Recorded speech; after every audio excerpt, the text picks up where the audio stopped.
ગોંડલ શહેરના અક્ષરધામ સોસાયટી વિસ્તાર, આશાપુરા સોસાયટી વિસ્તાર, જીન પ્લોટ વિસ્તારમાં છેલ્લા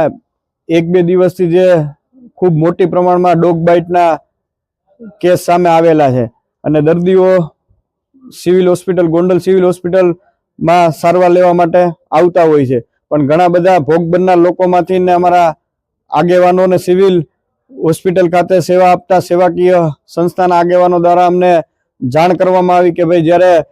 ગોંડલ સિવિલ હોસ્પિટલની અંદર જ્યારે ઇન્જેક્શનના સ્ટોક અવેલેબલ ન હોય, જેથી કરી દર્દીઓને રાજકોટ ધક્કો ખાવો પડતો ને દર્દીઓ ખૂબ હેરાનગતિ ભોગવતા હતા. તો આ બાબતની જાણ અમારા તમામ સેવાકીય સંસ્થાના લોકોને, અમારા સૌ આગેવાનોને થઈને એ બધા લોકોએ આ બાબતની જાણ અમને કરી. જ્યારથી